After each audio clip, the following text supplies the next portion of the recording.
Good afternoon. Thanks for joining us Across the Fence. I'm Fran Stoddard. 2019 has seen some changes to the longest-running locally produced television show in the country. We've got a new set and a new host. Hello. But even as these changes have occurred, Across the Fence remains steadfast in its mission to share the stories of and about people of Vermont. Joining me to look back on a few stories he's shared this year is associate producer Keith Silva. Welcome. Thank you. And as you were telling me, you were inspired as you were trying to figure out this list by your daughter. Yeah, she had an assignment for school to ask somebody about their job. So she asked me, and we sort of ran through the normal battery of questions, and then she got to the one about, what do you like about your job? And I hemmed and I hawed and had some false starts, but in the end I said, it's the people. And I think you know that very well. Yeah.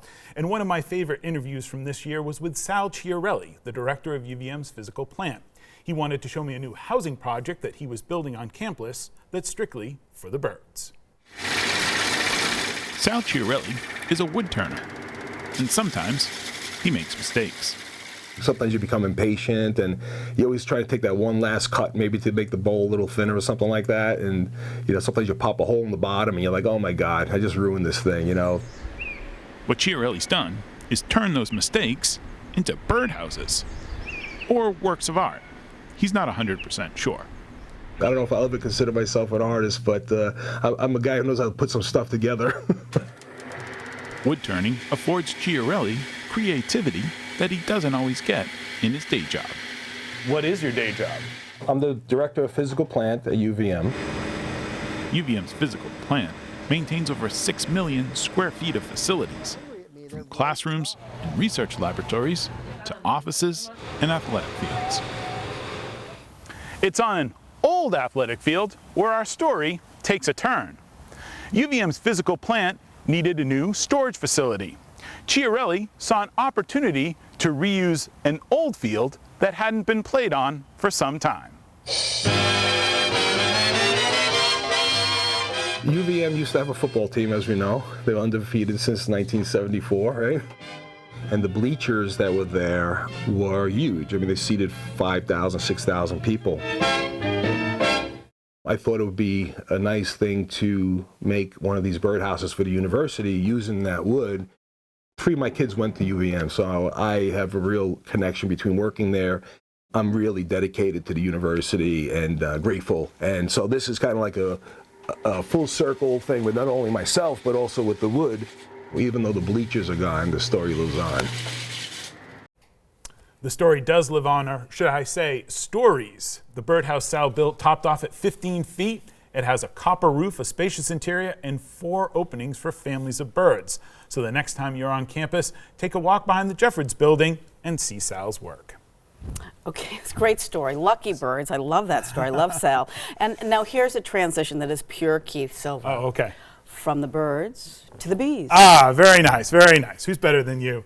Yes, bees indeed. Charlie Nicholson brought me to a field of blueberry bushes that were in bloom and all the buzz. We've got over 275 different species of bees in Vermont, and we've seen almost a third of those species on these blueberry farms, which that blows me away, the diversity that we see on blueberry farms. When I step on this farm, I can smell all that sweet blueberry nectar in the air. I immediately just start hearing bumblebees, boom, boom, going from one bush to another. Those are all wild queens that are living in the fields and the forests surrounding this farm. And they're taking this early spring trip every day from their nest to this just bonanza of pollen and nectar on this farm. And they're taking that pollen and nectar back to their nest to provision their young worker bumblebees to be. So when we talk about wild bees, a lot of those aren't necessarily these large colonies. It's a single, solitary queen. A lone wolf she is, just moving through this landscape, collecting pollen and nectar to feed her young larvae back at home. In addition to having the joy of getting to watch and get to know all these beautiful organisms, these wild bees, dealing with Vermont farmers has been just another joy for me. They are an inspiration. They're up here super early, before the bees are, and they're out here super late. And they care so much about not only their farm, but the landscape around their farm and what their farm means to the other animals that live in these natural areas, but also what their farm means to their neighbors. That it isn't always just, about the bottom line, or it isn't always just about minimizing your impact to nature, right? That you have to balance those things always as a farmer. And I learned that here, and I'll take that with me wherever I go. Charlie finished his PhD studies at UVM this year and is now continuing his research at the University of California, Davis. Our next story takes place in a field, sort of. I visited the offices of Game Theory in downtown Burlington to look at a hop yard that they built there that's out of this world. Every so often, our camera captures what's best described as a surprise. So you can just turn around, it's right behind you. Oh my God. Oh, wow. Yep, that's me, wearing the goofy-looking goggles and laughing like a fool. Oh, wow. My excuse is that this is my first time experiencing virtual reality, or VR. My guides are Shannon Mitchell and Marguerite Dibble of Game Theory, a video game development company in Burlington.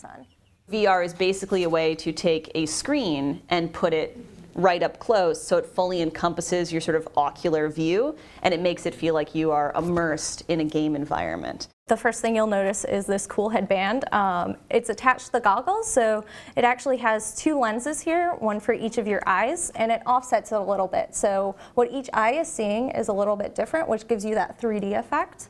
And then we have headphones too, so you can hear it, and it's really cool. The real game that Dibble and Mitchell have created for this virtual environment teaches farmers how to scout for pests and plant diseases found in hop yards. Farmers work best by doing, and we know that, so they don't really respond that well to sitting in a classroom, watching a PowerPoint, taking notes. Farmers like to be outside, they like to learn by doing. So in the wintertime, when they have the opportunity to learn, we can't be doing. My whole thought process was, can we teach farmers how to scout for insect pests, as an example, through virtual reality technology and environments, so that they really feel like they're doing. The virtual hop yard has been touring conferences hosted by Darby and UVM Extension's Northwest Crops and Soils team. In Fran, I've heard there's plans for a hemp field and a whole herd of cattle that will be in virtual reality. Okay, well, it's great. Well, stay tuned. Yes. And I hear you've got one more person on your list. Let's hear about Stephanie Wobbe. Yeah, I heard about a UVM class being offered for military veterans, which got me thinking about how it feels to go to college after having served in war. Meeting former U.S. Army Sergeant Wobbe is a reminder that despite personal histories or backgrounds, what everyone wants is to feel part of a community. This sounds so cheesy, but I have like a thirst for learning. I always want to know stuff. Stephanie Wobbe is a combat veteran. A U.S. Army sergeant, she served in Iraq and Afghanistan as a line medic and rose to the position of battalion senior medic. With her hair down and wearing a hoodie, she admits she looks more average college student than war veteran. The typical veteran, I feel like, for the regular person is someone with a high and tight, someone who is not necessarily a person of color, and someone who has a beard now, I'm assuming, you know, and I just don't fit in any of those categories. So I think my presence as a veteran is a little surprising to people, but it also, in a way, humanizes that veterans can be anyone. The community that I have now, including non-veterans, they're so understanding, and they try their hardest to kind of meet me halfway when I'm going through like emotions about my past time in the service. It's one of those things where you feel like I've squeezed everything out of this. Let me just be done with this. But I feel like there's still more stuff to squeeze out. And I think the community here is like, they're very understanding. I think they're very accommodating as well. From being a soldier to becoming a student, this former GI has found a home at the University of Vermont. Great story. Thank you. Wonderful. So all these great stories from last year. What are you thinking about for next year? Some stories we can tease people. That Okay, might be coming. I got a couple in the hopper. One story is I met a team, 2 teams actually. One was a working horse team, so 2 horses that work together, and also the 2 guys that were in the company, and they're a logging company. I was going to say, for pulling out logs. They do horse logging, which is very interesting. Why they do it, the environmental impacts, but also it's a business. It's an agricultural business, so these horses better make some money. So that's one of the ones that we'll have coming up early next year. But the other one is usually when we do these end of the year programs, I usually find one to put in there that Howard Coffin and I work on. Right. And we have one that's been sitting around on abolitionists in Vermont. So Howard dragged me to all these tiny little towns where some abolitionist spoke at a church somewhere, and we were there at the church, and we go all these different places. It's very interesting. Not just the Rokeby Museum. Not just the Rokeby Museum. Not even close to the Rokeby Museum. Far-flung places like Tunbridge. Right.